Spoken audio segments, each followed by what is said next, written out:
董事长，林浅月女士那边回复了，她说她不想再见你。她还是不肯原谅我。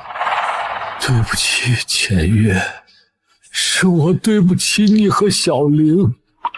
董事长，您现在坐拥万亿身家，是世界顶尖的首富，跺跺脚全球金融都要震动，为什么您心里还会有这么大的遗憾？当初要不是我窝囊懦弱，我就不会眼睁睁看着浅月被带走，也不会让那帮吸血鬼卖掉了我的亲生女儿。浅月，我真后悔那天晚上我为什么要出去救我。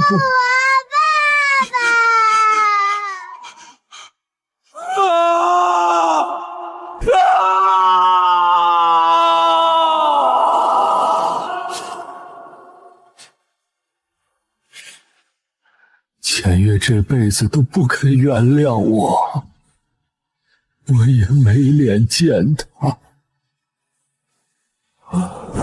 我死后，把我所有的千亿财产全部捐出，成立全球最大的寻情基金。我要买回那些被拐的孩子，我要支持所有打拐的人，我要把所有的福利院都建好。若有来世，哪怕粉身碎骨，我一定要守住他们母女。老天爷，求你，求你！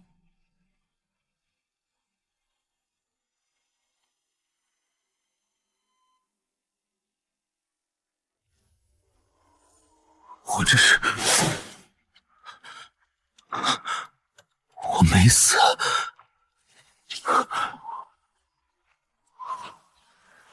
我重生了，我这是重生了！林家，这一世我倒要跟你们这些掌权者玩一场人生豪赌，我要重新建立我的至高集团。既然我重生到了林浅月刚被林家带走的时候，那岂不正是我女儿小玲要被卖的时候？小玲，等爸爸，这一世爸爸一定要护住你。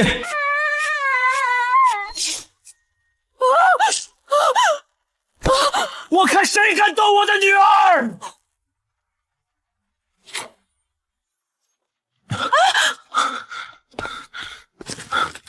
爸爸，爸爸，我怕。小玲别怕，爸爸在这儿，爸爸再也不离开你了。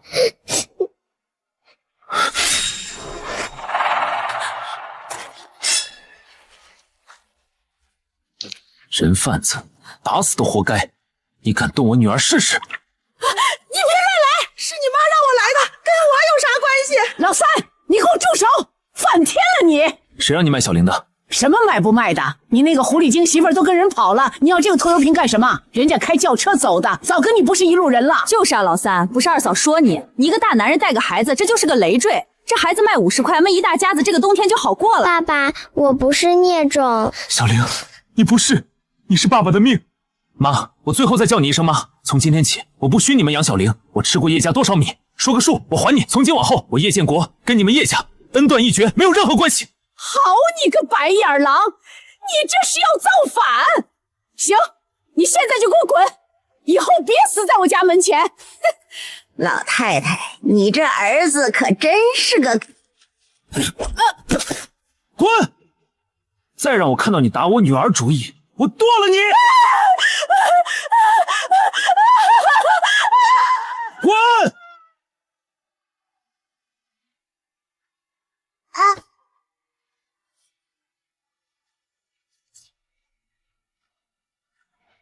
老三啊，赶紧回去给你妈道个歉。一家人哪有隔夜仇啊？这天寒地冻的，你想让你俩死在外头啊？崔大爷，不用劝了。从他卖我女儿的那一刻，她就不是我妈了。我叶建国终于自由了。这一世，我要让所有看不起我的人，全都踩在脚下。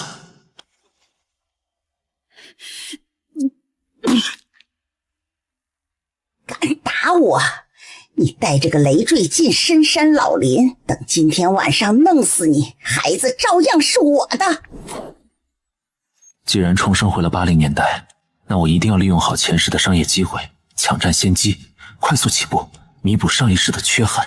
对啊，我怎么差点把1984年的元旦给忘了？1984年，西地那非马上要被西方公司注册了，这可是80年代最伟大的药品伟哥，不仅能带来海量的外汇，而且这玩意儿成本连1块钱都不到，售价却能卖到上百块。我虽然无法发明这种药，但我可以提前把方程式抢注了。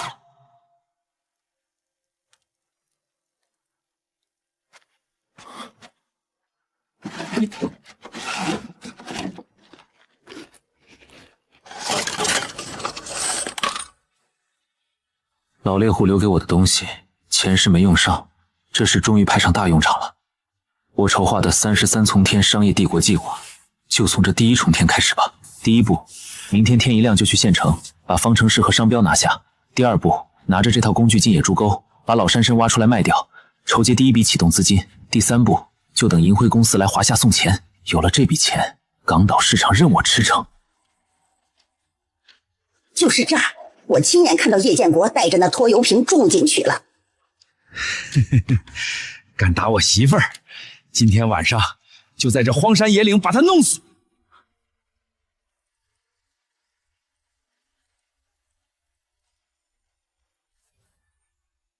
大哥，直接进去把他宰了，分尸喂狼，真以为我们吸的药那女娃？要不是他家老太太求着，这种赔钱货送我都不稀罕。3个人是团伙作案，美艳还真是贼心不死。谁敢剥夺我照顾女儿的一生，我就跟他拼命！老天爷拦我，我杀天！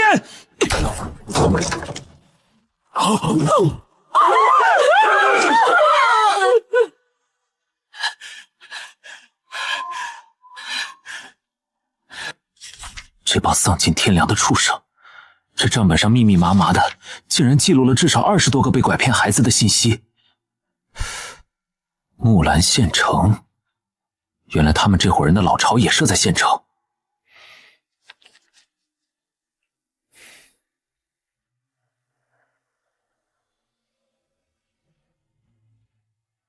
这笔钱足够支撑我们父女俩去县城落脚起步了。天一亮就下山，直奔县城。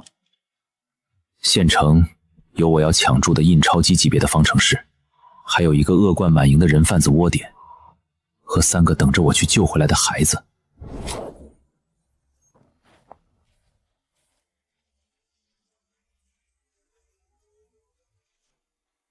同志，这么冷的天儿，你上哪儿去啊？来，上车来，我带你们一程。我见你是从白菜村方向出来的，你带孩子出来干嘛？奶奶想要卖我，爸爸跟家里分家了，我们以后自己生活。啊！我们回去。罢了，反正我已经带走了女儿，以后会找机会找他们清算的。倒是你公知，你这是出任务？接到县里电话，说县里的长兴小学有孩子丢了，还有2个月过年，这不要家长命吗？长兴小学，不就是我昨晚从梅艳身上搜出的那个笔记本上的地方吗？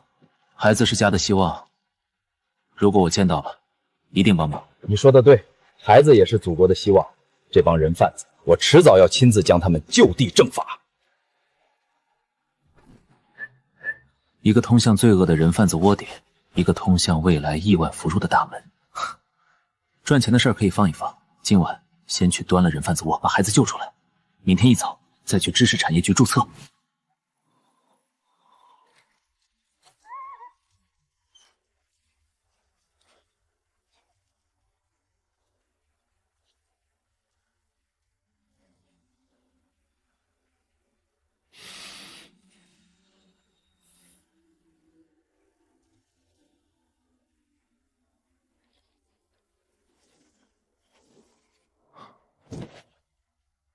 难道笔记上的记录出错了？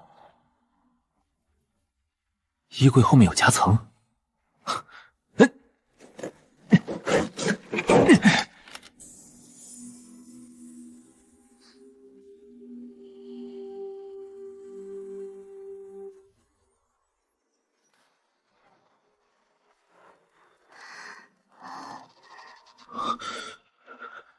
竟然给喂了安眠药，这帮人贩子真是畜生！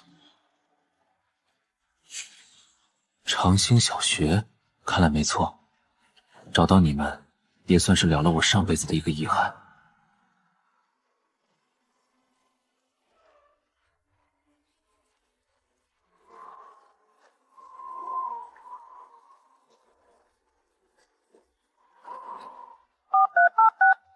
喂，我要报案，在瓦子胡同发现了被拐卖的3个孩子，其中还有那个失踪的长兴小学的孩子。什么？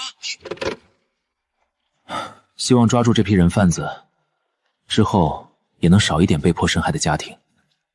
孩子救了，良心账结清了，接下来就该继续我的赚钱大业了。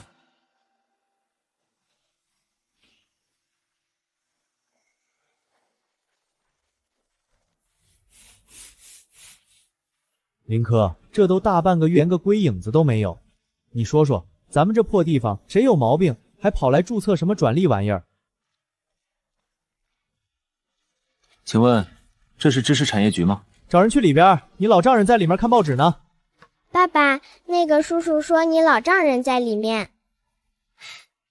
同志，我是来办事情的，我要注册一个药品方程式，还有商标。真的假的？终于有人来了！老天爷啊，我终于有工作了！快快快，里边请。小伙子，坐。你要注册什么？有啥可注册的？咱们这儿可是国家机关，莫开玩笑。这个方程式西地那非我注册了，还有我要连带注册2个商标，一叫西地那非，另一个叫伟哥。叶同志，你这伟哥当商标，这名字是不是有点太直白了？没事儿，直白说明药效好，就叫这个。来，我仔细看看你这方程式。林科，这东西对我至关重要，你多费心，我想尽快完成注册。同志，客气了。小芳，你赶紧帮着这位同志，今天务必把表格填好。没问题，叶同志，只需要交一点公共费，不多，3块钱。叔叔给你钱，爸爸挣钱辛苦，小玲来付。哎呦，小朋友真乖，放心吧，叔叔一定好好帮着你爸爸注册。叶同志，你放心，我下午就亲自坐车给你送到滨城总局去。需要多少天，审批能彻底结束？加急办，半个月。事情比我想的要顺利多了。半个月后正好是1984年元旦，只要我赶在西方的银瑞公司前面把这事敲死，伟哥跳动得上数亿资产，就能落到我的口袋了。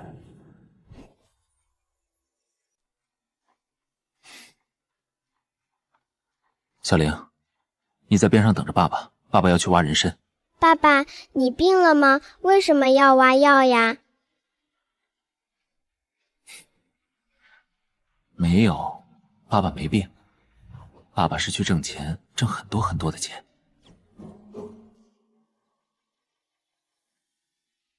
方程式半个月才能批下来，但我需要我的第一桶启动资金。迟则生变，必须尽快挖出那株藏在凤凰山深处的100年老山参。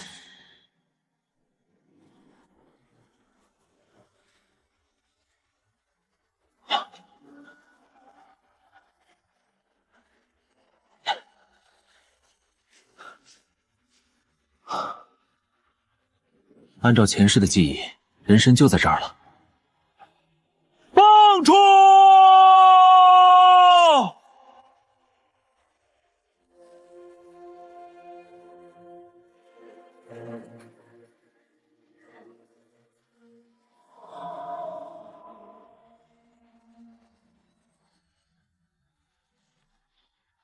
不愧是100年老山参，品相绝佳，而且连一根细须都没断。有了你，我的启动资就彻底盘活了。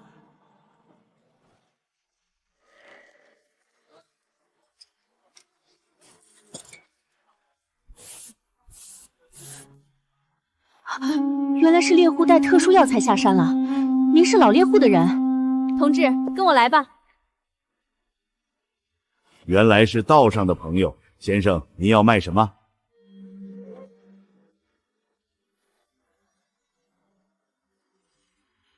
？6，暗语人参，原来是山里客。兄弟放心，我配之堂100年信誉，只要是好货，我这儿全收。那如果是100年以上的老山参呢？你开什么价？我的天爷，全须全尾，炉长体灵，这是100年难遇的绝品啊！我做主，给您最高议价1200块，您看行吗？1500，这以后还要稀罕物，我优先考虑配之堂。成交。先生，您点点。文店主爽快，我就不点了。这盘大棋，该落的棋子我都已经落下，现在就等元旦银辉公司的那帮西方佬傲慢地踏上我上京的土地，到时候我会让他们知道什么是真正的资本降维打击。叶哥，成了！西蒂纳森的方程式，还有伟哥这个商标，京城总局那边已经彻底录入系统，完成死档注册了。别人再想碰，可门儿都没有。好，方兄弟，今天我还要再注册一个东西。没问题，哥你说。一家公司，名字就叫9天，33中天，天宫之上还有9天。我叶建国的野心就从这9天公司正式起航。小玲，爸爸现在有公司了。爸爸，公司是什么呀？能吃吗？公司不能吃，但那是爸爸为你建的城堡，以后谁也欺负不了你。要问这天下大事，合久必分，分久必合。三阳要问这1984年的元旦到了，银辉公司的那帮老外也该踏上上京的土地了。我很好奇，他们知道西飞地那被我抢地后是什么反应。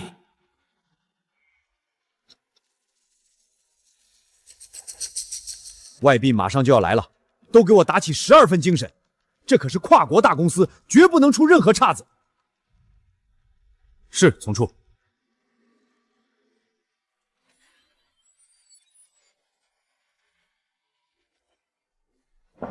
杰特先生，聪处，我们已经决定在华夏建厂了。真的，聪处长，我们银辉公司可是带着极大的诚意来到上京，这是我们准备在上京投放的一份核心药品清单。我需要你们在最短的时间内替我们完成所有的专利和商标注册。这也怪不得人家高傲，这么多的医药专利，只能捏着鼻子让人侵占市场。杰特先生放心，我们这边全力配合外资，我现在就打电话，保证一路绿灯，最快速度给您办妥。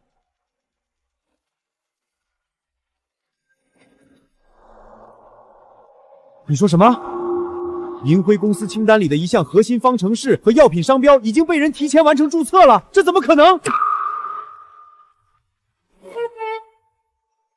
杰特先生，出大问题了！您清单上的一个药已经被我们国家的人抢先注册了专利和商标。哦，是哪一个无名小卒？什么药？叫西地季芬，商标名叫伟哥。我的上帝，你说什么？西地那非 ？No No， 这绝对不可能！西地那非可是我们银辉公司实验室刚刚研发的王牌，预测将在全球掀起几数亿美元的狂欢。上京这个连西药都搞不明白的贫瘠国家，怎么可能有人精准地写出那个极其复杂的方程式？取消！你们立刻利用政府权力把这个该死的注册给我取消掉！虽然不知道是谁抢注了，但只要好处落到我们上京，那就是好事啊！算是看到了这个西方佬吃瘪了。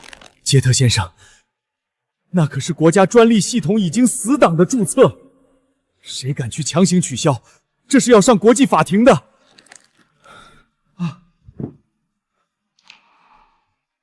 杰特先生，其实按照规矩，既然无法取消，我们可以去找这个人买下他的专利。对，不管花多少代价买下这个方程式和商标。人在哪儿？我查过了，这人的注册地在东北边陲槟城木兰县，注册人叫叶建国。叶建国能够比我们银辉公司还要早一步嗅到这颗药丸的商机。这个隐居在冰天雪地里的家伙，到底是个什么极其恐怖的商业怪物？立刻安排！这个方程式关乎银辉公司的生死存亡，必须买下来。底牌都有了，但要在县城彻底扎下根，以企业家的身份去跟即将到来的外国资本谈判，我现在的身份还不够，我不能再是一个挂在白菜村的泥腿子猎户。是时候把户口迁出去了，彻底拔掉叶家这根烂枝，把分户和迁户口的手续办利索。爸爸，我们今天去哪儿呀？回一趟白菜村，爸爸带你去跟过去的日子彻底道个别。元旦刚过，全球顶级药企西方银辉医药公司代表团已顺利抵达京城，京城卫生系统予以高规格接待，并在京城大饭店设下国宴。听说了没？京城来了大老外，什么药企，排场可大了。切，老外能来咱这穷地方吗？做梦吧！人家去的是京城，跟咱有啥关系？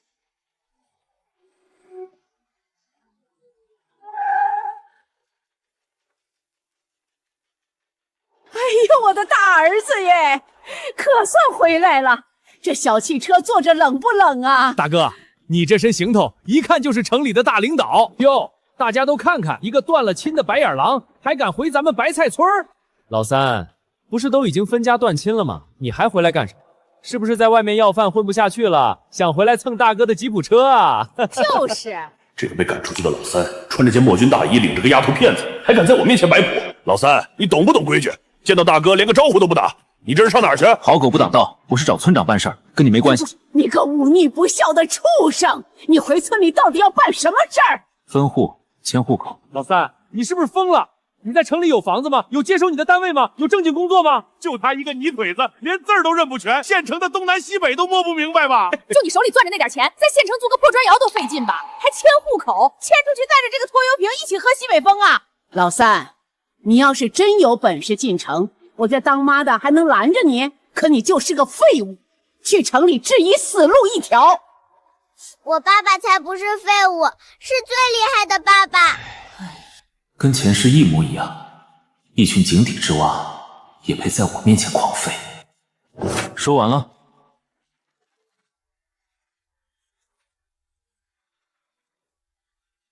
哼，睁大你们的狗眼看清楚，老子有公司！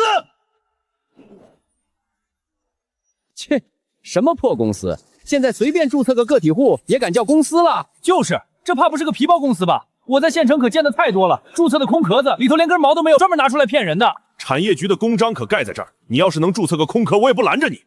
哎呦，老三，有公司好啊！你是妈一把屎一把闹养大的，听话，执照上得写妈的名字，妈替你管着钱。我有没有钱跟你可没关系。什么叫没关系？你是我养大的，你这破公司挣的每一分钱都有我们叶家的功劳。就是，还得写上你姐我的名字。我叶建国赚的钱，你们也配碰？一个没出息的猎户，在这装什么大尾巴狼？我告诉你，这只是个开始，将来我赚的钱能买下10个、100个白菜村，到时候就连国外身价几数亿的跨国大药企都得跨过大洋，亲自弯下腰来求我叶建国点头。我呸！越说越离谱了，你怕是向前想的脑子生了蛆。你就是真有天大的本事，你那个狐狸精老婆也回不来了。就是，你媳妇儿是京城大小姐，人家坐着大轿车跟人跑的时候，看都没看你一眼。你个连媳妇儿都守不住的窝囊废，谁敢跟你合伙？你就认命吧，带着你那个赔钱的丫头片子，赶紧跪下认错，老老实实回地里刨食，比什么都强。做这种春秋大梦，也不怕闪了舌头。黄村长，麻烦您给做个见证，今天我叶建国就在这儿分户，跟叶家彻底断绝关系。村长，给他办，快给他办！这种脑子有问题、只会吹牛皮的疯子，让他有多远滚多远！咱们老叶家丢不起这个脸，别让他坏了咱们村的名声。对，办让他滚，以后死在外面也别想进咱叶家祖坟。老三，路可是你自己选的，从今往后你是死是活，跟我们叶家再也没有半毛钱关系。记住你们今天说的话，希望以后你们可别后悔。一群跳梁小丑，你们现在笑得有多狂妄，待会儿跪的就有多卑微。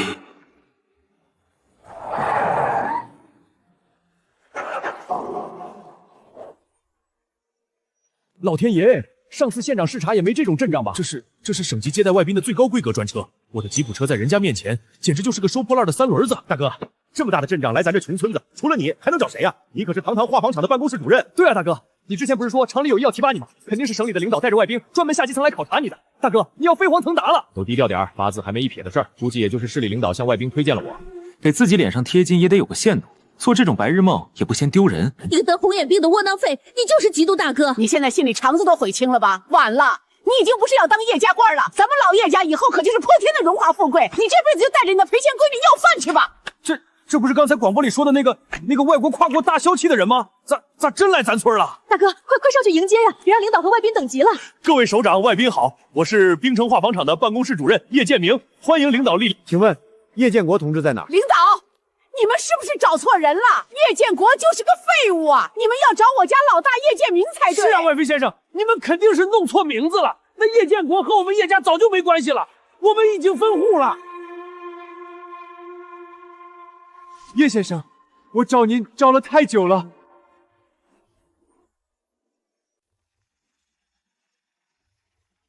银辉公司价值数亿美元的核心专利，现在就死死捏在叶建国先生手中。我们今天是专程从京城做专列来求他的。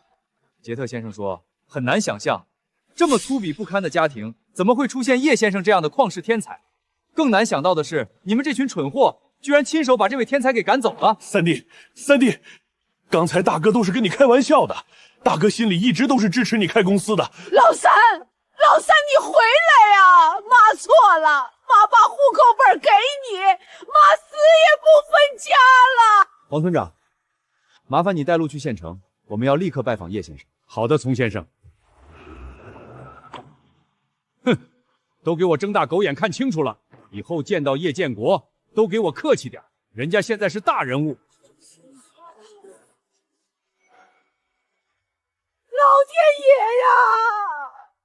早知道他有这泼天富贵，我打死也不分家呀！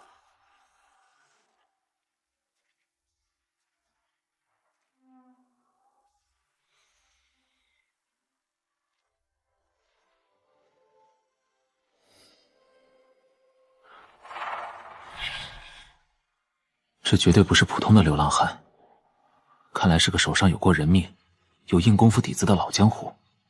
接着吧，叫我老板就可以了。我需要一个保镖，如果你答应，明天到瓦子胡同外等我。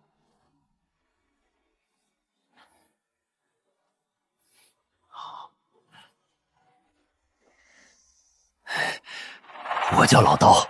刀叔叔好。老板，我在，安全就在。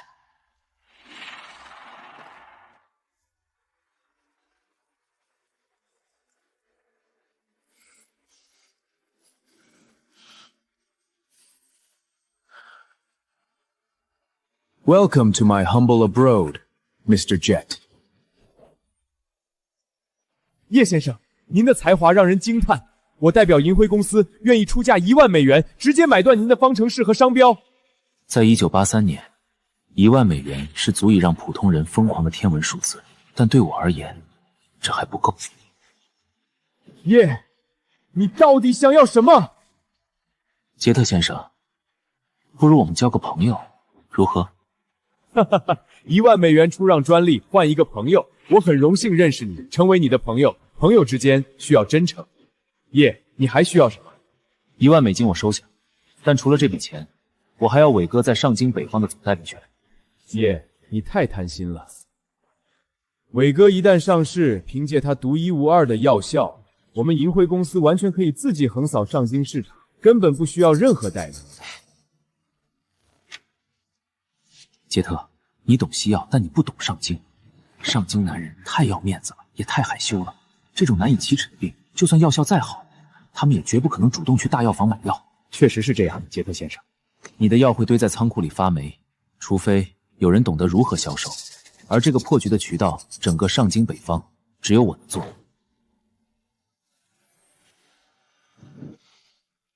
叶，你是个天才的恶魔，合作愉快。丛处长，过来。国家现在正需要外汇建设，这笔钱麻烦你帮我全部上金币。1万美金说交就交，这是我的私人联系方式。你到了冰城立刻联系我，我亲自给你引荐省里最关键的几位人物。爷，我有种强烈的直觉，你未来一定会是一个震动世界的大富豪。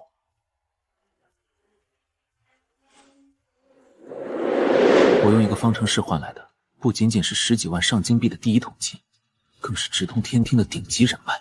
林家，就算你们在京城只手遮天，就算你们势力再强，这一世我也要把你们彻底踩在脚底下。叨叨，准备准备，明天一早进城。建国，小玲，我好想你们，我真的快撑不下去了。把那种下贱的东西给我扔了！大哥，求求你，我什么都听家族的了，这是我唯一的念想了，求你别碰它。你是京城林家的大小姐，你必须把那个散发着穷酸味的泥腿子男人，还有那个野种，从你的脑子里彻底剜出去。不，他们不是野种，他们是我的命啊！父亲让我给你带最后一句警告，只要你敢联系，他们就会被立刻从这个世界上彻底抹除。不，别碰他们，求求你们放过他！建国，对不起，我不敢联系你，我怕一联系就是害了你们的命啊！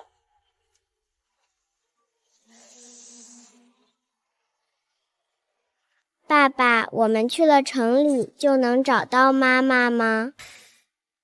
小林想妈妈了，放心，爸爸很快就会把妈妈带回来的。对不住啊，兄弟，大哥以前也有个这么大的女儿，车上有孩子，我不抽烟。5、6岁的时候药物过敏，人没抢救回来，孩子他妈受不了这刺激，脑子彻底傻了。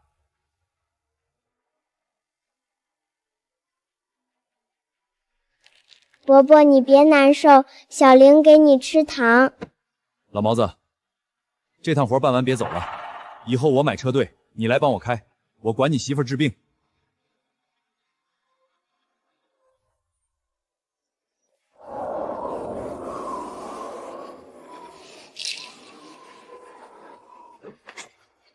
老板，就是他，冰城地头蛇前客王五。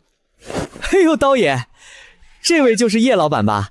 您要的独门独院，我给您寻摸好了，就在前头。叶老板，您瞅瞅，这可是全冰城独一份的通铺地笼，房门管和玉急着出国，这套连带家具说好了3500块就行。哼，王五，我什么时候说3500了？这套红檀木可是老物件，现在行情变了，少于4500免谈。冠老板，咱们道上定好的价，你这临门加价不合规矩啊！我的规矩就是规矩，买不起就赶紧走人，别弄脏了我的地砖。老刀，走。这小子怎么不按套路出牌，连价都不还？这大雪封山的，要是他走了，我明天出国的机票钱上哪儿弄去？别！叶老板，我开玩笑的，3500就3500，我卖了。小玲，付钱。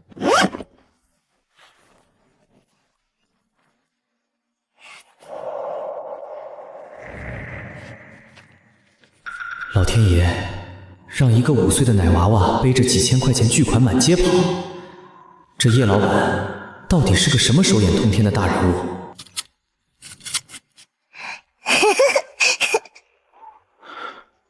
冰城，我叶建国来了。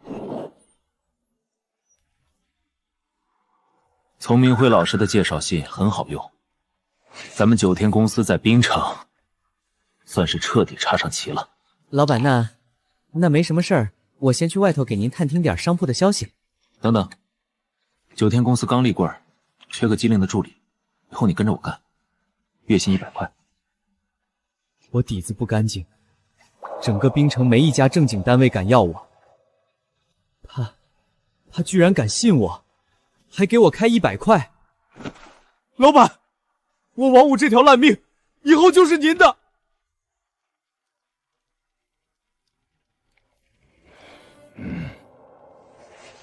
老板，这是陈家武馆，馆主陈洛家外号狂拳，师承京城八极拳大师，是滨城江湖的名人。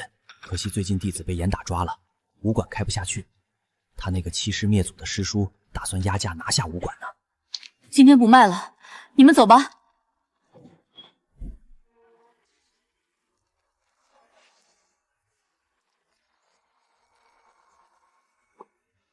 早卖早解决，我们可以公平竞争。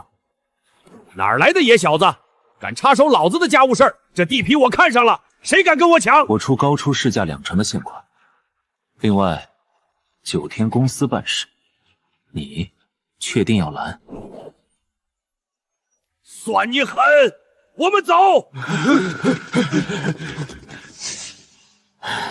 叶老板，这武馆归您了。武馆我买了，人我也要。你陈洛家以后就是我9天公司的安保主管，负责安保工作。洛家，我要你帮我打听一件事，请老板吩咐。滨城有几家服装厂，给我查清楚哪家目前的效益最差，快要倒闭，但是技术最好。是，不过老板，您查这种快破产的服装厂干什么？当然是要用它撬动更大的财富。林工，南方的确是又大降价了，咱们厂的后棉布库存堆得像山一样高，300多号张着嘴等吃饭的职工，下个月的工资我是1分钱也掏不出来了。厂长，我这几天跑断了腿推销，可人家一听是咱们的老布料，连门都不让进。林总工，我是9天公司老板的助理，我们老板想请您看样东西。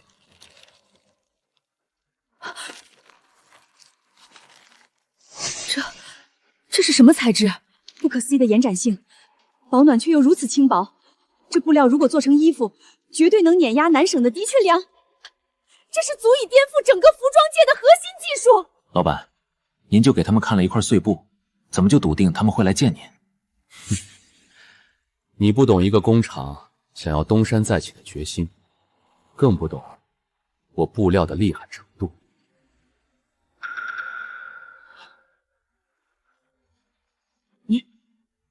你就是9天公司的老板，居然这么年轻。年轻不代表没有实力。邱厂长、林工，开门见山吧。那块布料的潜力，我想你一定连夜验过。我懂它的全部纺织方法。我现在需要选择一个合作方，通过我的方法让这种布料彻底代替南方的的确良。林工，你懂吗？叶老板，你想怎么合作？技术入股，我出配方工艺，我要占万捷服装厂新生产线的绝对控股权，不要急着拒绝。我要做的不只是一块布，而是从这款面料切入。第一步做席卷全国的运动服，第2步研发御寒的羽绒服，第3步我要建立覆盖全华夏的多元化服装品牌矩阵。我要让整个上京的人都穿上我9天公司的衣服。你嘴上说的高深，但谁知道你能不能拿出核心技术跟我谈？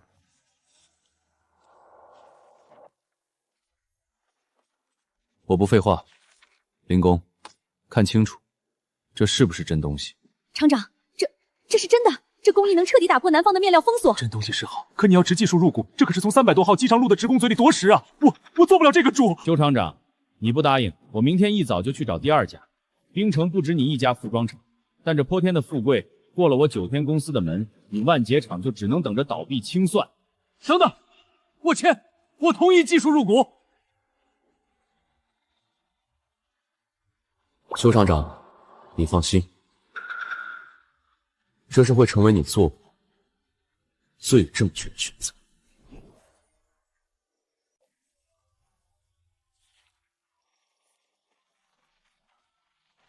各位，从今天起，9天公司和大家就是一条船上的兄弟，我们的合作一定会打造出国人一潮。林工，趁热打铁，放弃你们以前那种纸筒子一样的死板裁剪。我要你用我给的配方，全部采用黄金比例裁剪法，凸显腰身和肩宽，连夜赶制出第1批春装。明白，老板，保证完成任务。王五，去给我从全厂甚至全滨城挑出最漂亮、条最顺的女工，我要成立第1支模特队。3天后，让他们穿着我们的新衣，去滨城最繁华的中央商场门口走秀。大新闻！绝对是颠覆滨城服装界的大新闻！快查，这到底是哪个时间公司搞出来的球皮？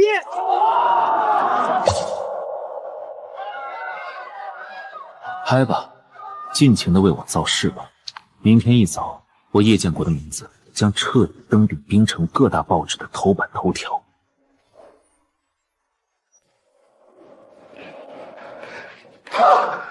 叶老板，咱们火了！咱们的新装比的确良便宜还好看，再加上中央大街走秀一出，电台广告一响，这短短1个月，销售额直接突破了咱们厂去年1整年的1半啊！邱厂长，这点钱就受不了了，稳住。9天公司的目标是垄断整个上京的衣柜。王五，去财务提1万块出来，我有大用。是，老板。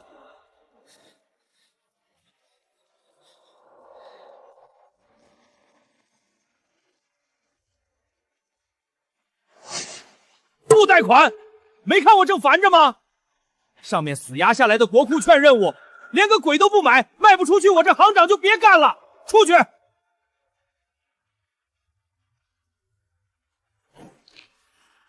我让你出去，听不懂吗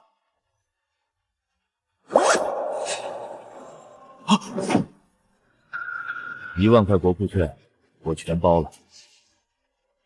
我的老天爷，这是哪位义父下凡来救我了？9天公司，叶建国，郑行长，交个朋友。叶老板，您放心，别说朋友了，从今往后您就是我亲哥。在冰城，只要是资金上的事儿，您一句话，赴汤蹈火。有了充足的资金，接下来可以碰一碰即将腾飞的房地产投资了。王五，给我摸清冰城所有危旧房产的底细，尤其是一块叫36棚的棚户区，1寸地皮的产权都别放过。明白。老板，不好了，有群杂碎带人来砸场子收保护费，还嚷嚷着已经写了信，要去工商局举报咱们违规经营，查封9天。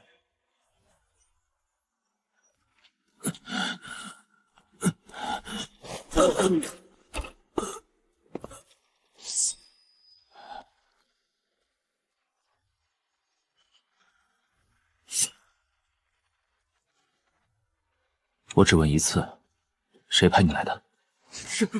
是画坊厂的办公室主任张明，是张主任花钱雇的我们来闹事的。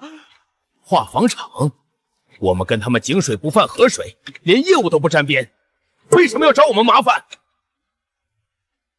画坊厂的张明，那可是叶建明的顶头上司。看来是我那位好大哥回城后气不过我开了公司，在背后嚼了舌根，想借刀杀人啊！大哥，你可真是阴魂不散。既然你这么急着找死，弟弟我就亲自送你一程。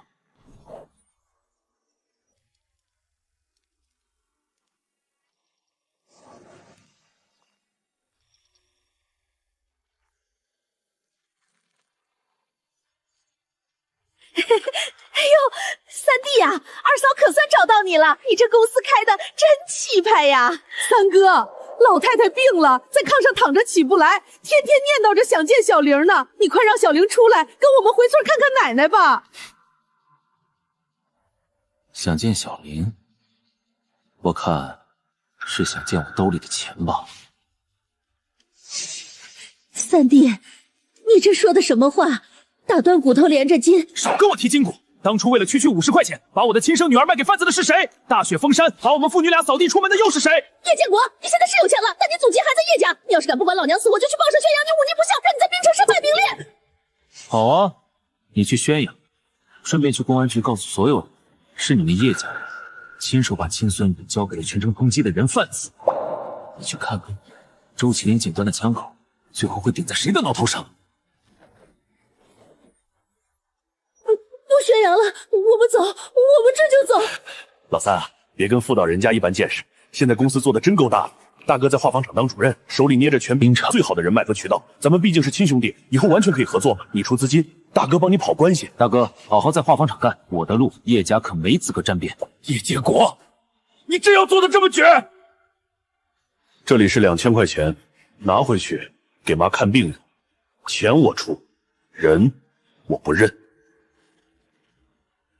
叶建国，你个被赶出家门的泥腿子，凭什么能爬到我头上去耀武扬威？今天你给我的羞辱，我迟早有一天要连本带利的讨回来。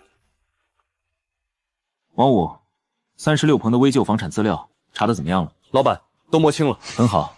另外，杰特走之前提到过，最近有个京城来的女企业家要空降冰城，来头极大。你立刻下去安排，帮我准备最高规格的接待。这盘大棋该落下一子了。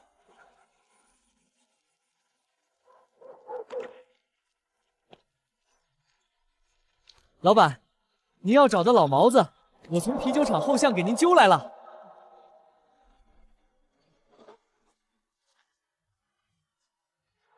老毛子，我说过，以后我买车队，有车让你开。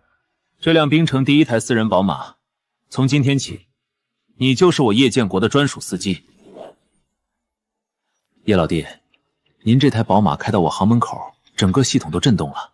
今天有什么大买卖关照老哥？郑老哥，冰城有块地叫36棚，那周边的地皮和银行坏账现在什么情况？老弟，那可是全冰城最烂的危旧棚户区，烂在银行手里根本没人要。您打听那块废地干什么？那是你们眼里的废地，在我叶建国手里，那就是亿万商机啊！没什么，随便问问。麻烦你帮我盯着点。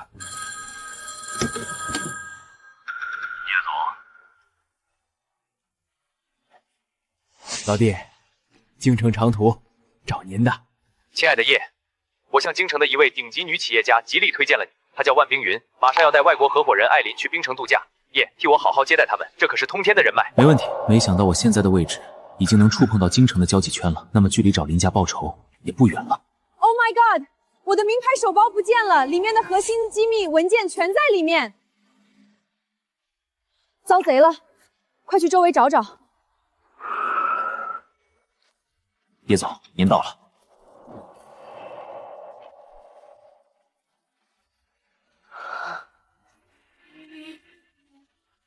原本以为所谓的东北奇才只是个暴发户，没想到排场这么大。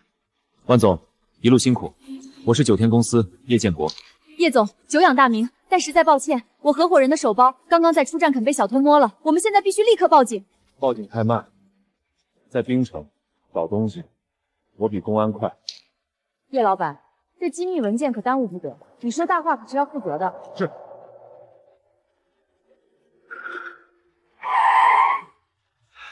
老板，道上打听到了，是刚入行的3只脚干的，东西连拉链都没拉开过，一样没少。艾琳小姐，看看少没少东西。他手下这群人更是训练有素，在冰城简直手眼通天。这个男人太可怕了。叶总，重新认识一下。万总，那是36棚，别人看他是烂疮疤，但在我眼里，一旦外资入驻，重新规划，3年内，那里将是冰城最核心的 CBD 商圈。没想到，一个东北老板的眼光竟与京城顶层战略高度重合。叶先生，您的眼光令人惊叹，但您怎么确信外资会来？这里的人口红利，正是西方商业逻辑所必然渴求的。这不是我确信，而是大势所趋。浅月，你没来冰城简直亏大了。冰城商界有一个很牛的年轻企业家，不仅手段通天，还很有商业头脑。是吗？能入得了冰云姐法眼的人，确实罕见。这人简直是个怪物。哦，对了，你之前不是在冰城插过队吗？你认识他吗？他叫叶建国。喂，浅月，你怎么了？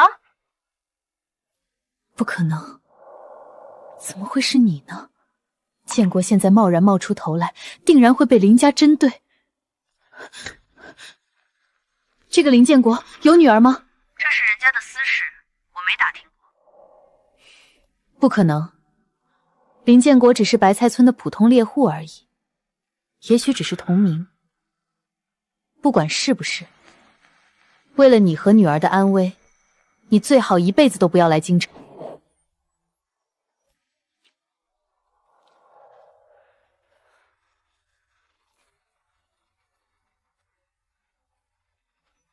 叶总，这破败棚户区根本一文不值，你带我来这里干什么？叶总，这36棚住的都是3教9流，这地皮在冰城，连收破烂的都嫌弃。一文不值，它西面临主干道，东面靠着铁路货运站。我断言，3年内这里将成为冰城最大的商兆开发区。谁拿下这里，谁就掐住了冰城未来的经济大动脉。叶总，你的布料引领全国，商业头脑也让我叹服。我们合作吧。京城城建集团出全资，你负责在冰掌拿地和全盘运营。万总，合作可以，但九天公司必须独立运营，另外利润55分。在京城，就算是顶尖家族，也没人敢跟城建集团开口要55分账。但他叶建国的眼光和地头手段，值这个价。好，55分，成交。叶总，你的眼界和格局不该被困在冰城这个地方，京城的水更深，但也更适合你。京城，那里有高高在上的林家，有把人命当草孽的权贵。等我拿下36棚，彻底掌控兵长的经济命脉，这就是我杀向京城，将你们连根拔起的资本。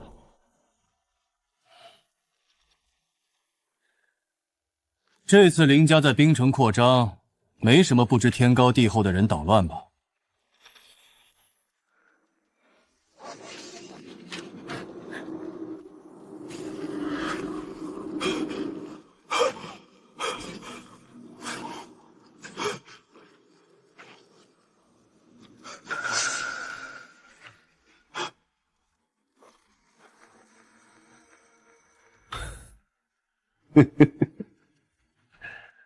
蝼蚁竟然跟大小姐在一起，说你命好呢，还是命差？少爷放心，那个跟大小姐结婚的蝼蚁早就不在了。闭嘴！这件事不许说。是，少爷。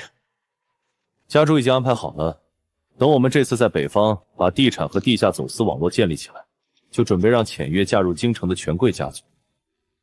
这关乎林家的100年大计，任何污点都不允许存在。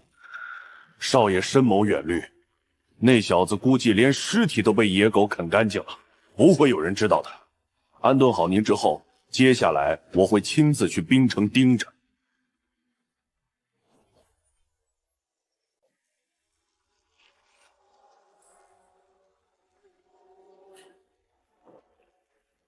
钱都是给你的。曹哥痛快，我宋永嘉死心塌地跟着您干，您吩咐。说吧，冰城现在的商业势力分配，我要知道谁是地头蛇，谁是过江龙。曹哥，冰城以前那些老牌国企半死不活不值一提，但最近这几个月，冰城崛起了一个叫九天公司的新势力，不仅拿下了万街服装厂的控股权，还买下了36棚那片危旧区。老板很年轻，20多岁，手下有鼓舞者，还有江湖人。出门开的是冰城第1辆进口宝马，名字叫叶建国。你说什么名字？叶建国。曹哥，您认识吗？不可能。颈椎断裂，大雪封山，他绝对不可能活着。难道是同名同姓？备车，去冰城，我要亲眼看看这个九天公司的老板。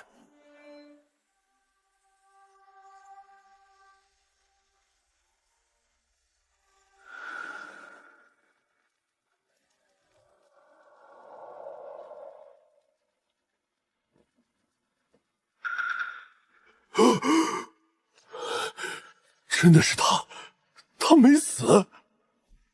我亲手杀掉的泥腿子不但没死，还在冰城建立了一个庞大的商业帝国，而他现在有钱有人有地盘。去火车站买最近100去京城的车票，快！这件事太大了，必须当面给少爷汇报，林家惹上大麻烦了。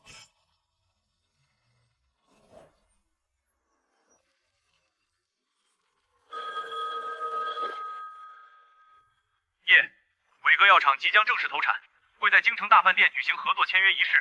你是我最重要的合作伙伴，你必须来。时间、地点。后天晚上，京城大饭店。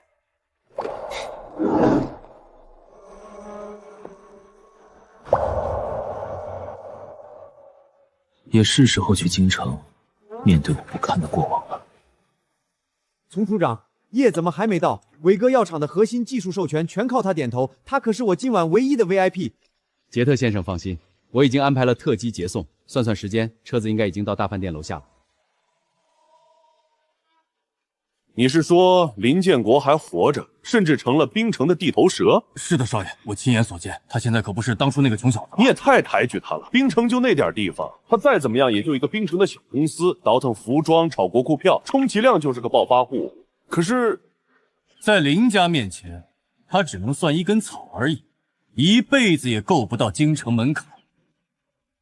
杰特先生，丛处长，幸会，我是京城林家的林东。听说银辉公司药厂投产，我们林家在医药分销渠道上有着得天独厚的优势，不知道有没有机会？抱歉，今天银辉没心思谈渠道，我正在等一位极其尊贵的贵客。林总啊，我们还有重头戏早就定下了，合作的事儿以后有机会再聊吧。能让杰特先生和丛区长如此翘首以盼，连生意都顾不上谈，不知是京城哪位手眼通天的大人物？当然是我的合作人叶建国先生。杰特怕是被哪个东北骗子给忽悠了，这可是京城最高规格的资本权层，叶建国再活100年，也是他这种低贱的蝼蚁几辈子都跨不进来的。少爷，叶建国他来京城了。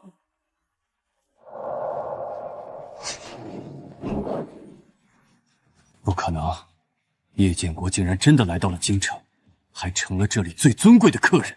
1年前的暴风雪夜，我被人在雪地里从背后死死勒住脖颈，甚至没看清那人的脸。杰特先生，久等了，干杯！干杯！各位，这位是冰城9天公司的叶建国。银辉药厂能顺利落地，小叶是头号功臣。以后在京城，大家多关照。风口全被这小子抢了。他不仅有官方背景，还跟万冰云有合作。万冰云又是浅月的闺蜜，这只蝼蚁迟早是个祸害。少爷，要不要我？这里不行，人太多。他现在和银辉公司和丛处长绑定在一起，别惹一身腥。叶总，久仰大名，我是京城环宇公司的林中。果然是你。林家的人，林总，幸会。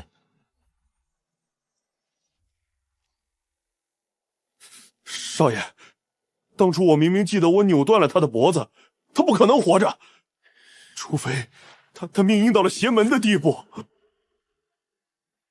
现在他不仅没死，还跟万冰云搭上了线。这事儿一旦曝光，林家当年的丑闻就被彻底翻出来了。少爷，要不要我再找机会？蠢货，他现在可不是一开始我们看不上眼的蝼蚁了，动他就是惹火烧身。按我说的做，第一，暂时不动他，先摸清他底知不知道浅月的下落；第二，你加快在冰城的布局，把9天公司往死里挤；第三，全面封锁消息，绝不能让浅月知道冰城的叶建国还活着。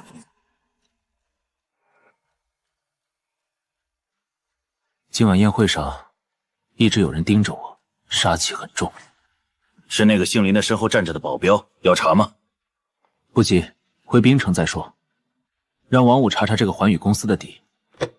王五，帮我查个人，林中，京城来的，搞地产的，重点查他的家族背景。老板，京城姓林的可不少，是哪个林家？不知道，所以才要查。我怀疑他们想杀我。请进。老板，在劳务市场捡的，签证过期困在冰城，穷的靠画画换馒头。我看他画的房子挺像回事儿，就带过来了。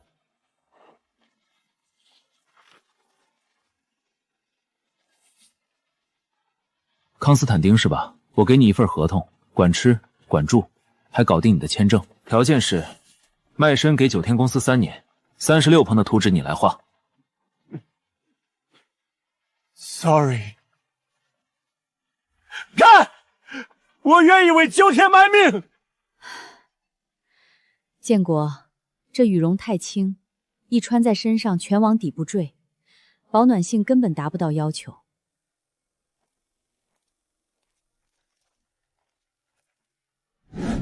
用安东尼缝工艺，在面料内部做独立隔断，像打格子一样，把羽绒锁死在每个小空间里，防止下沉。建国，你真是个天才！只要入冬前推向市场，我们绝对能引领整个北方市场。林家的资金已经到位，明面上的晃宇地产你来当经理。哼，曹哥放心，有林家撑腰，在冰城，我们晃宇完全可以横着走。宋永嘉，业务拓展归你，明面上收保护费，暗地里给我放高利贷，用资金控制住市面上的小商户。谁给9天公司供货，谁敢接9天公司的单，就给我掐死谁。我要断了叶建国的上游资源。明白？叶建国，我不知道你是怎么活下来的，但这个冰城只能有林家一个老大。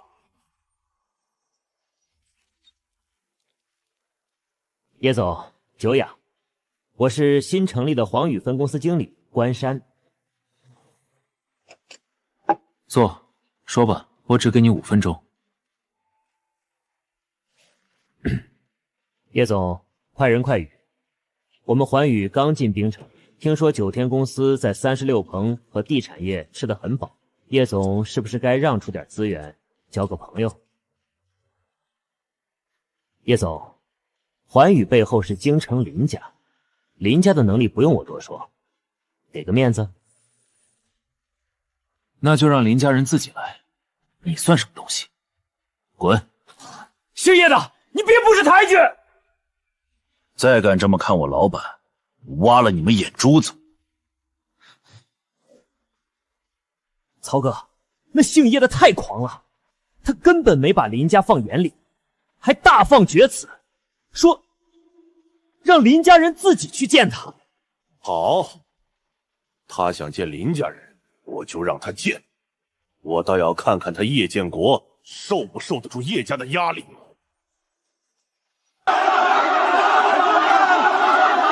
乡亲们，9天公司就是想强拆，1分钱补偿都不给，要把咱们赶大街上，跟他们拼了！都别冲动，叶老板马上就到，肯定给大家一个说法。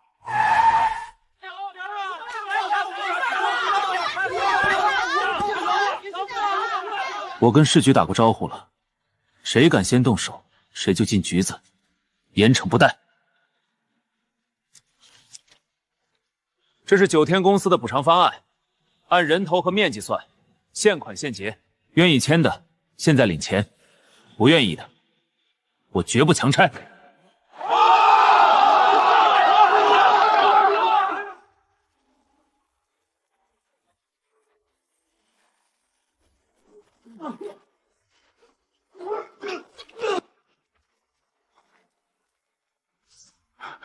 建国，这要是烧起来，咱们的羽绒服生产线就全完了。邱厂长，别怕，9天公司在，没人动得了服装厂。骆家，把人连夜送去公安局。老板，查清楚了，那个林中背后的华宇公司，底细大得吓人。他们背靠的是京城4大家族之一的林家，根基深不可测。真当我叶建国是软柿子了？林家是龙是虎，到了冰城也得给我盘着。曹哥，姓叶的防备太严了，工地没闹起来，服装厂的火也没放成。这只是开胃菜。我通过何家的残余势力查到了，叶建国身边那个老刀是彭家人。当年满洲里常家的老六常俊雄在木兰县就是被老刀杀的。我已经把老刀在冰城的消息放给常家了。大哥，终于找到杀老六的杂种了。到了冰城，血债血偿。老板，我要离开。常家找上门了，这把断刀是江北道上的战书，这是我早年欠下的血债，不能连累你和小玲。彭老刀，你是想来就来，想走就走的？你忘了当初答应我什么了？一个人单打独斗，只能办一丢丢的事情，有势力，才能把天塌下来也扛住。老刀，大不了我们一起解决常家。今天没啥事儿，走吧。走。9天公司的，回去告诉姓叶的，交出彭老刀，不然见一个废一个。我去你的！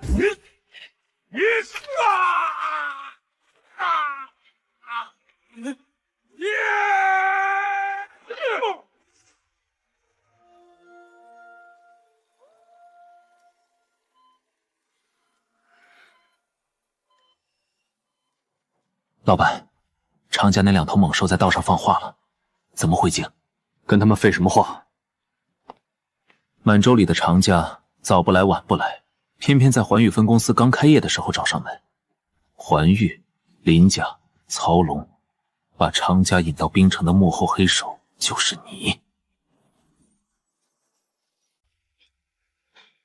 叶建国，我想来就来，你管得着吗？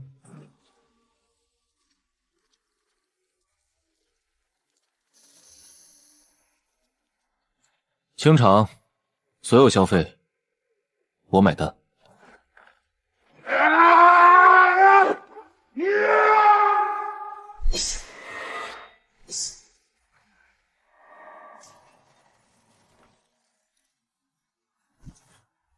好强，但他似乎也知命于他人。这人到底是谁？就连狂犬陈洛家居然也跟在他后面。小玲，遇到敌人怎么办？审时度势，以弱胜强，实在不行，狭路相逢勇者胜。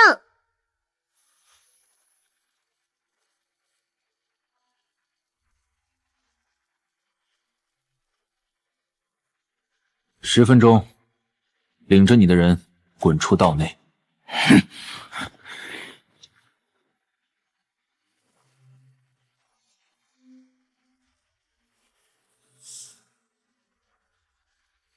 叶建国比想象的强，但老刀欠我弟一条命，这账一定要算。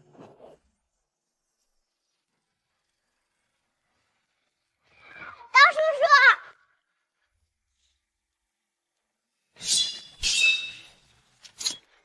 刀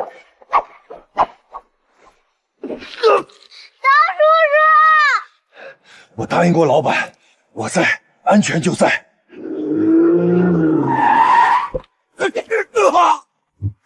幸好老板提前布置的暗哨起了作用，不然老刀和大小姐就危险了。刀叔叔，你疼不疼？又是林家，好，非常好。敢动我的人，联系公安，这笔账不能就这么算了。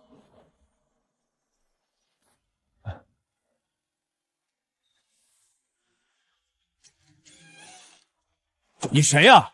懂不懂规矩？这是私人宴会。叶建国是吧？我听说过，九天公司嘛，冰云养的狗而已。林总的嘴没刷牙吧？要是没刷，我不介意给你买一套牙具，松花江的水好好涮一涮。林中，我叶建国的名字，今天开始就会成为你抹不掉的阴影。冰云，我的车在外面，走吧。敢在我的宴会上带走人，你真是够狂的！我不是给了你这么多时间吗？为什么还没处理掉这个废物？少爷，我算了，没想到这个叶建国还挺能蹦的，看来我得好好陪他玩玩。老刀，王五查到了，环宇公司背后的林家是京城4大家族之一的林家，家主林学道的3女儿叫林浅月。那是小林的亲生母亲。是他们带走了浅月，也是他们差点害死了我。老板，你打算怎么办？我说过，林家就算再强，我也要踩在脚底下，用钱砸，我也要让他们低头。叶建国，1960年生，原籍木兰县白菜村。白菜村，明明当年叶建国还是个泥腿子，究竟是经历了什么，竟然能一下子成长为能影响我林家的存在？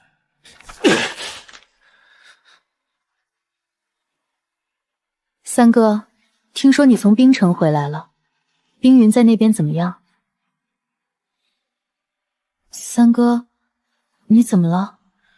没什么，冰城一切都好。哦，对了，冰云在冰城有个合作伙伴叫叶建国，你听说过吗？没有，冰城那么远，我怎么会认识？是吗？那就好。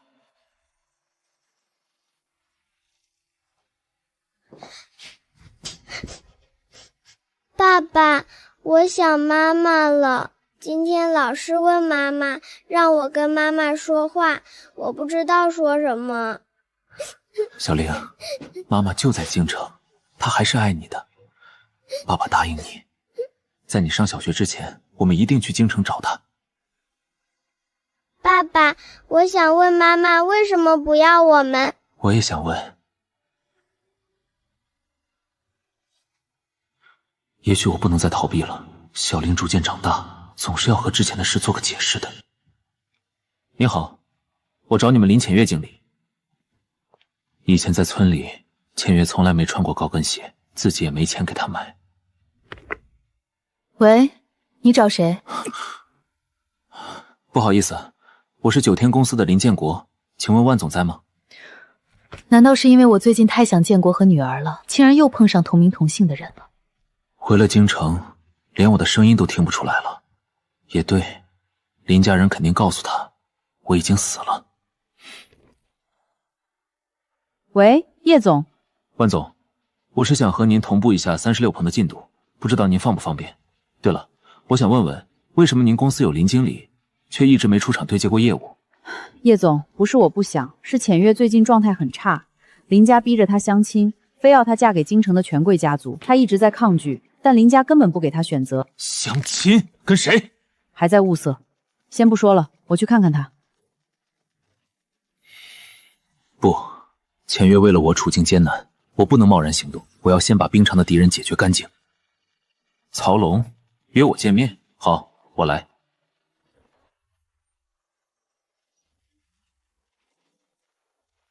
叶总，架子挺大呀。曹总，久仰。不如文明见面。不好意思，我出身农民，手劲儿大，刚才有点激动，曹总不介意吧？不介意。坐。叶建国，明人不说暗话，把你抓的那2个常家兄弟放了。这位是常俊龙，今天给个面子，大家化干戈为玉帛。你的人那可真是没规矩，况且打人行凶的又不是我，曹总要人找我做什么？找公安才对。叶建国，你别给脸不要脸！你也得罪了林家，在冰城可是寸步难行。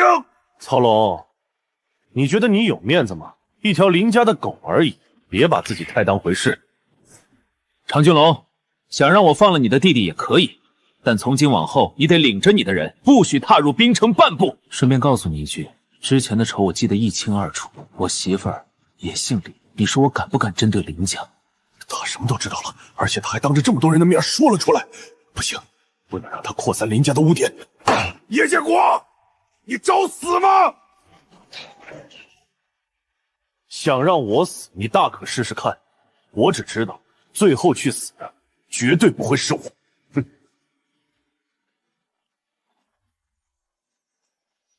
少爷，叶建国现在在冰城有了地盘和人手，而且他明确知道大小姐的身份，如果放任不管，肯定会对林家产生威胁。过程我已经不想听了。叶建国既然有了资本，迟早会来京城找浅月。必须在他联系上浅月之前，把浅月的婚事敲定。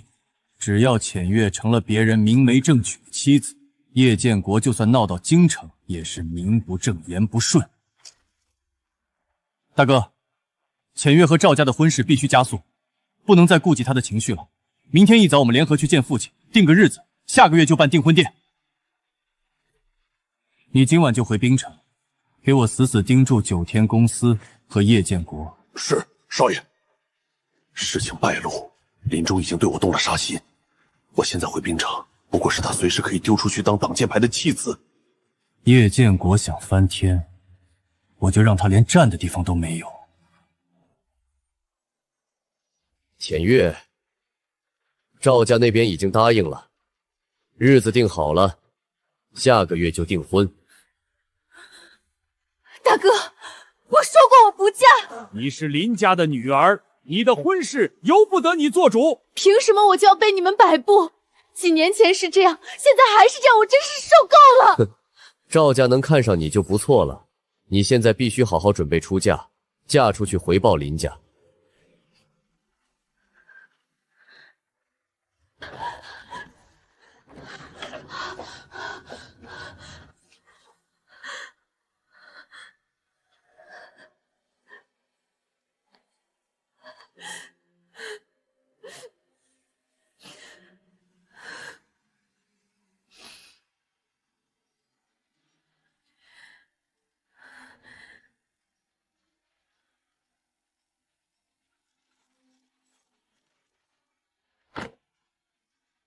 冰云，我要去冰城，求你带我去，带我离开京城。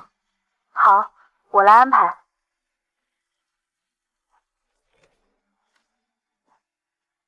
我不知道冰城等我的是什么，但如果再不走，我这辈子就完了。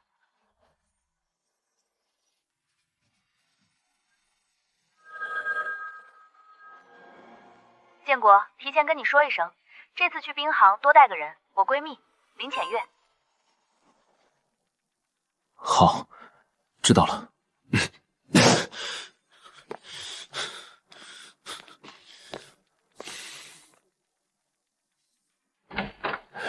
我跟了老板这么久，这是第一次见老板如此失态。爸爸，小玲，如果妈妈回来了，你开心吗？我开心，但是妈妈还认识我吗？我都长大了。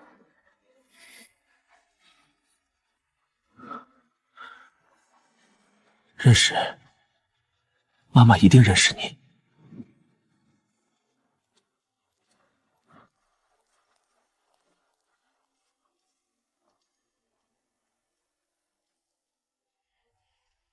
浅月，你怎么突然改主意要来冰城了？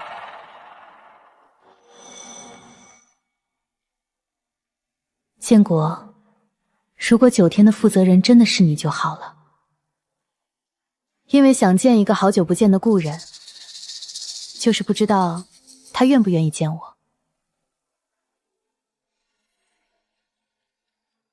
浅月，原谅我不敢去接站，因为我不知道到底该以9天公司叶总的身份，还是为白菜村丈夫的身份去面对你。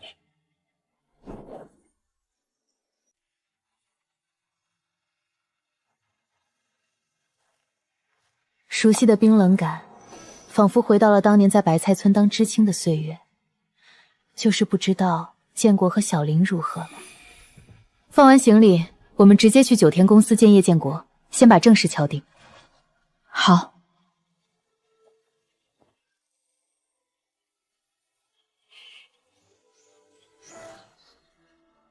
我是该庆幸是一路的打拼让我变了模样，还是该庆幸自己如今早已能平静接受一切了？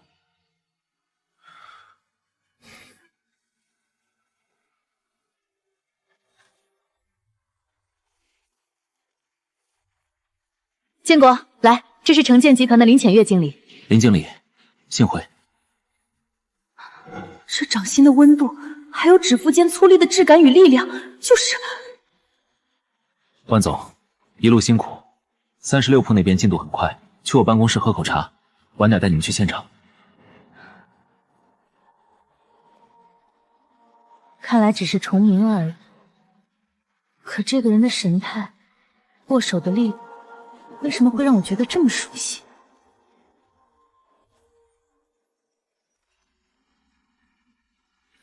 你们先吃，我出去接个电话。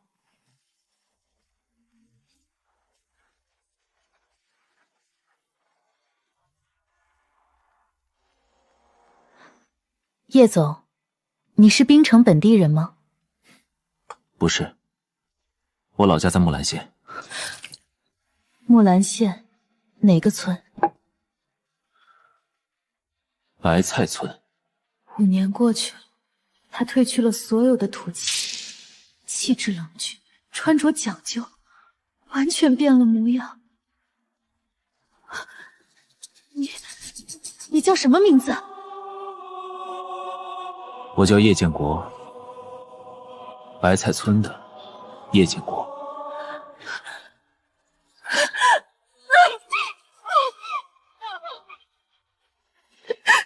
聊什么呢？浅月，你怎么哭了？没什么，刚才喝茶太急，被烫到了。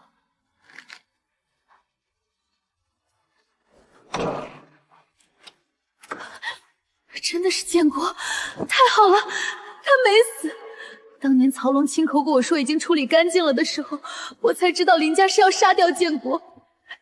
也许建国这辈子都不会原谅我了，对不起，建国，对不起，小林。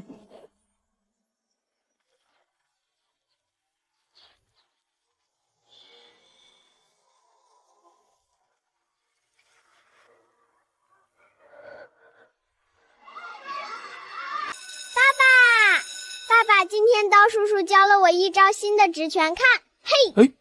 哎呦，小林打的爸爸肚子好痛啊！对不起，爸爸。那是我的小林，他长大了，还脸色红润，笑容灿烂。我曾经都以为建国死了，小林会在那个穷山沟里饿死病死。建国是一个人把孩子带大的，他一个人受了多少苦，才护住了我的小林。都怪我没能力反抗，苦了你和女儿。爸爸，怎么了？没事，走，爸爸带你回家。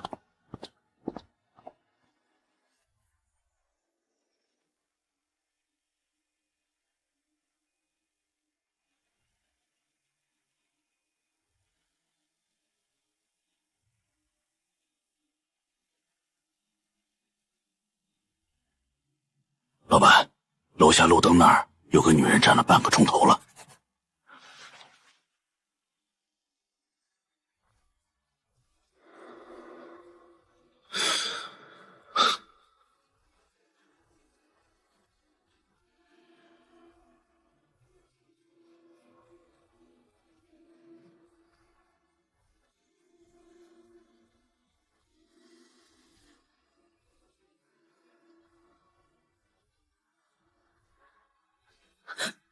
老公，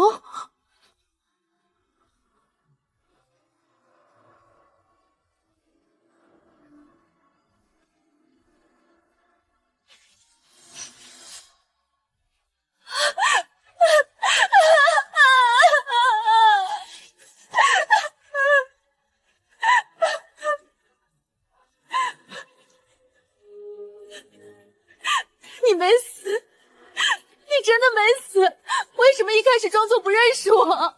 对不起，我本来还没做好准备，但我等到了你。这次我绝不会放手，让你被别人抢走。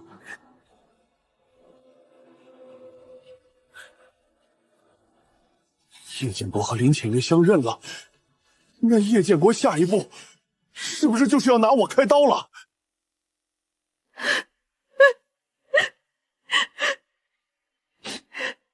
当年林家东山再起后，父亲觉得我在农村结婚生子是家族奇耻大辱，便让大哥林野带着曹龙去了白菜村。所以林家就要置我于死地。我反抗不了家族，只能以死相逼，让他们放过你和女儿。没想到曹龙回来告诉我，已经把你处理干净。这5年，我以为你死了，每天都在做噩梦。明明林野和我说，只要我乖乖回京城，就让你们父女平安的。千月，看着我，不是你对不起我，是林家欠我们一家3口的，这笔账我会连本带利的讨回来。你说，小林会认我这个不称职的妈妈吗？会的，她只会比我更想你。爸爸，小玲，你不是一直想见妈妈吗？妈妈，你怎么才回来？你为什么不要我和爸爸？对不起，妈妈，对不起你，妈妈再也不走了。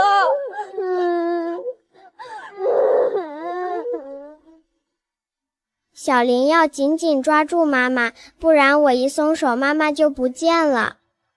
不会的，妈妈会一直陪着小林，永远永远。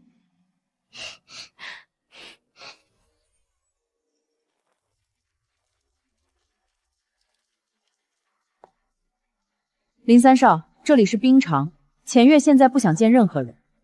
滚开！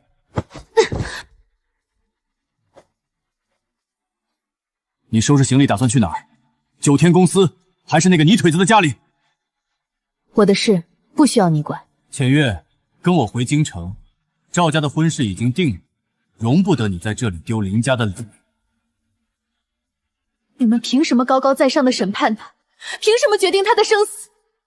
他是我的丈夫，小玲是我的女儿，我必须去找他。叶建国是我丈夫。林浅月，你疯了！这是我给你留的最后一次机会，你如果不走，想过后果吗？后果？怎么，林三少，你还想在冰城再杀他一次吗？好，你想和林建国那个废物一起死，我不拦着你，我会让你知道，你迟早要乖乖滚回林家。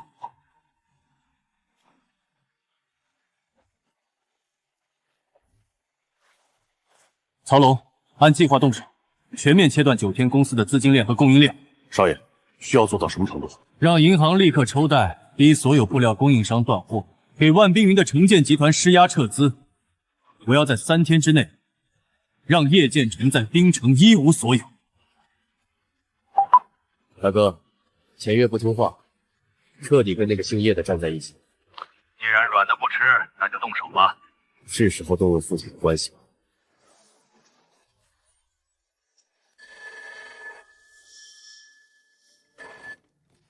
叶总，真顶不住了！省行直接下的死命令，9天公司所有贷款提前终止，今天必须连本带息填满，否则直接查封账户。建国，我们的供应商集体反水，宁可赔违约金也不发货，剩下的原料满打满算只够厂子撑10天了。老板，还有36棚工地也被查封了，来了几辆执法车，说咱们手续违规，强行拉了封锁线，冻结施工。大家别着急，一件一件的解决。建国，对不起，林中放话，我要是再跟9天合作，就动用林家在京城的人脉，彻底封杀宙建集团。我爸已经被气得犯了心脏病，我只能终止合作了。林家，我还没主动找茬呢，你们倒是送上门来了。大家放心，我会尽快处理，给你们一个交代。要不是林家来人和我说老三出息了，我还不知道他公司开这么大了。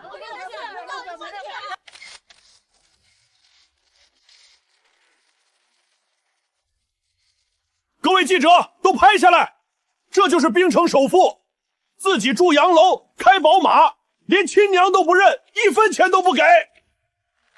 哎呦，老天爷呀！我造了什么孽，生了这么个没良心的白眼狼啊！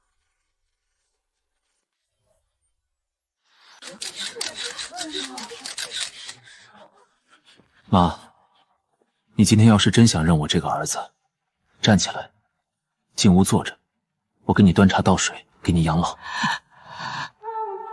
但你要是拿了别人的黑钱，被人当枪使，妈，你别忘了，你还欠着我一笔账呢。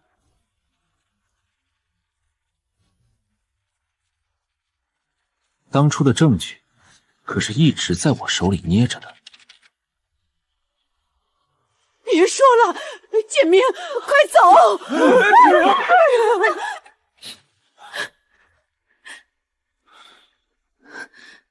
建国，如果我回京城，林中就会停手，9天公司就能保住，我不能连累你。你敢？你敢再把我推开一次试试？浅月，我早不是当年护不住你的泥腿子了。林中能断我4条路，我就给他开5条出来。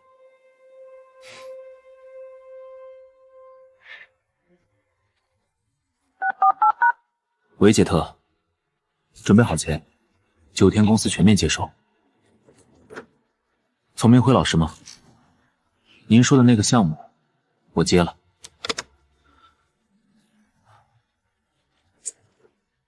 既然林家已经不顾成本下场，那我也是时候该收网了。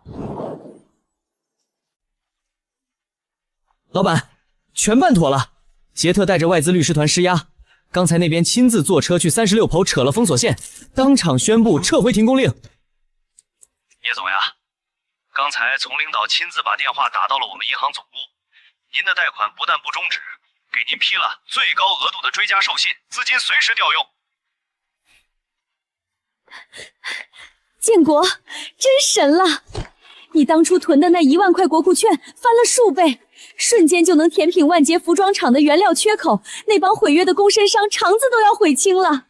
意料之中，告诉底下人，机器转起来，全面开工。那我们这下是彻底了结了，林家估计都后悔针对您了。了结？当然不是。林家现在敢和我狂，不过是仗着关系的积蓄。那我就偏要掏他们的老底，彻底绝了林家的后路。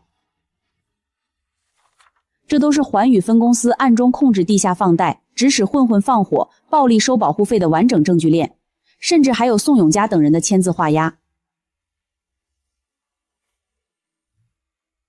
我知道了。叶老板，这证据一旦交上去，环宇在滨城就彻底完了。你确定要和林家撕破脸？环宇分公司违法经营，扰乱滨城治安。我只是一个守法企业家，实名举报黑恶势力违法行为而已。滨城的版图结束了，但京城才刚刚开始。卖报！九天公司真相大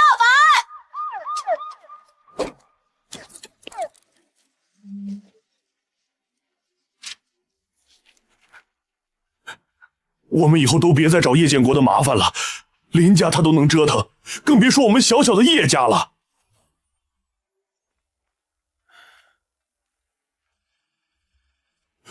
少爷，少爷救我！条子到处在抓我，环宇的盘子全碎了。曹龙，林家不要失败者，剩下的事你自己解决。我为林家卖命半辈子，干尽了脏活累活，到头来只换来被抛弃的结局。早知如此呀！你来做什么？看我笑话吗？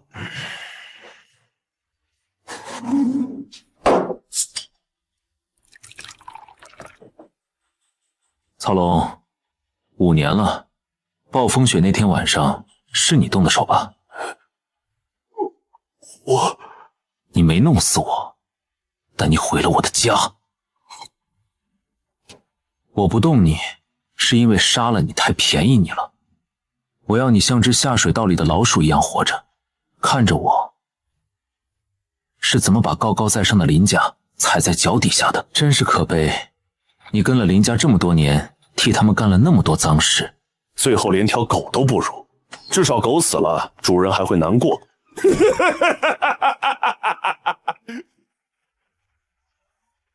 环宇彻底完了，曹龙失踪，而叶建国毫发无损，甚至借此整合了滨城的资源，变得更加强了。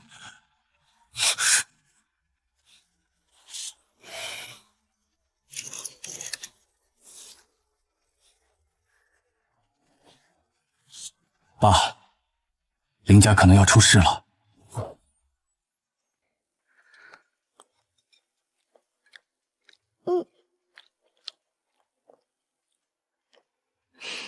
妈妈做的菜最好吃了，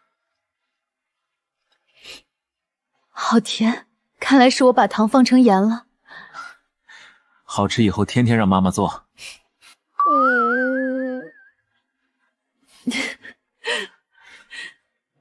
叶老太太，您被诊断出严重的支气管炎和长期营养不良，住院单已经签了，所有的治疗费、营养费9天公司全包了。老三呢？我要见老三。老板没来，他让我转告您一句话：钱他出，病他治，但人他不认。等您什么时候愿意真心诚意的跟小玲道个歉，什么时候再说别的。悔呀，我多好的儿子啊，怎么就成了这样呢？建国，爆了！万捷第一批羽绒服刚铺到全省百货大楼，半天就被抢空了，供不应求啊！老板，还有好事呢！第一批巨额代理费刚才已经全部打进9天公司的公账了，咱们的资金池彻底满意了。淡定淡定，意料之中的。不止，刚才商会那边来电话贺喜，现在外面全都在传，是咱们滨城当之无愧的首富。首富只是个虚名，钱到了先把工人们的奖金足额发下去，让大家过个好日子。36铺的工程进度继续提速，我们要站稳脚跟。建国，林中虽然铩羽而归，但林家绝对不会就这么放过我们的。我知道，但我已经不是当年白菜村那个只能任人宰割的叶建国了。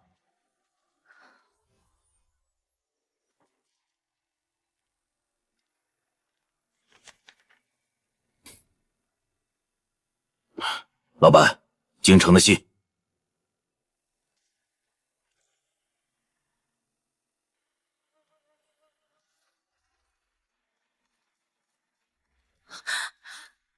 建国，是我父亲出面了。林中可以对付，但父亲那是京城4大家族的掌门人，整个京城没人敢对他说半个不字。你怕不怕？那我便去京城，去会会他。建国，你不能去，万一……我媳妇的娘家，我迟早要去。放心，我叶建国是上门认亲的，不是上门送死的。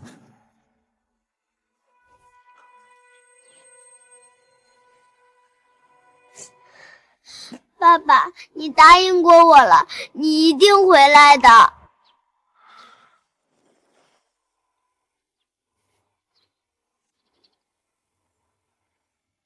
爸爸发誓，一定回来。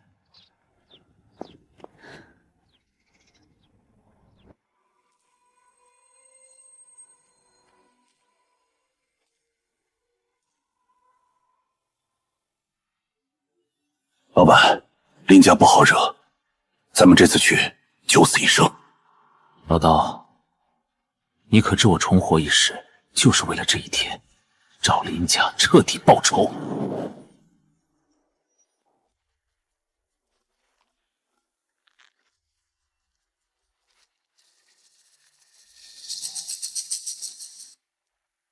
你就是白菜村的叶建国，你知道我是谁吗？我知道，你是我岳父。啊！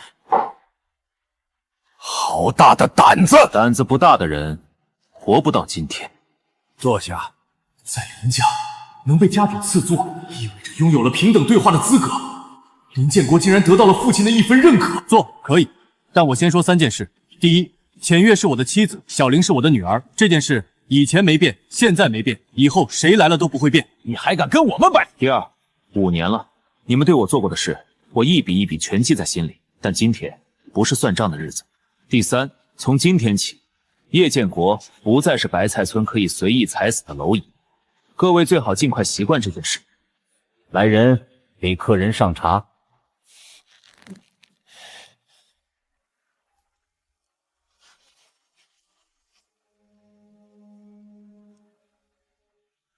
你很好，但林家也不会这么算了。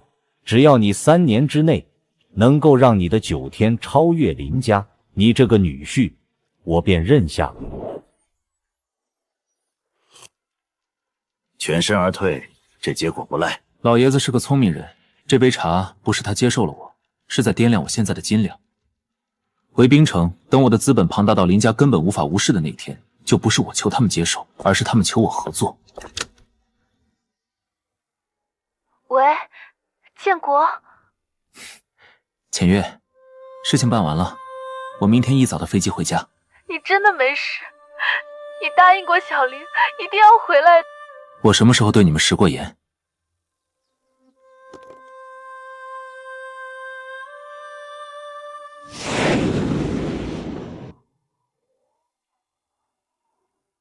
妈妈，你看，飞机，是爸爸回来啦！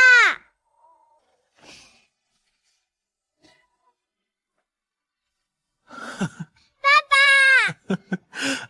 哈哈哈哈！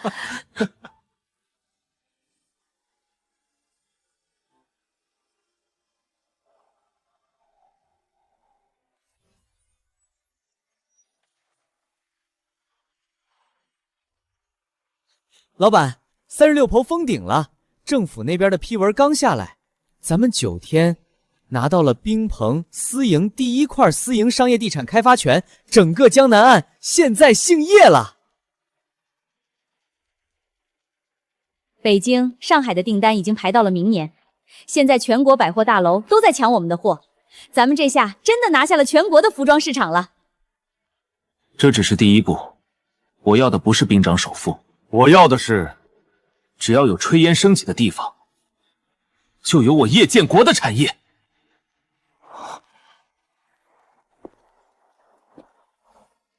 爸爸，那是咱们的新家吗？不，小玲，那是爸爸为你打下的江山。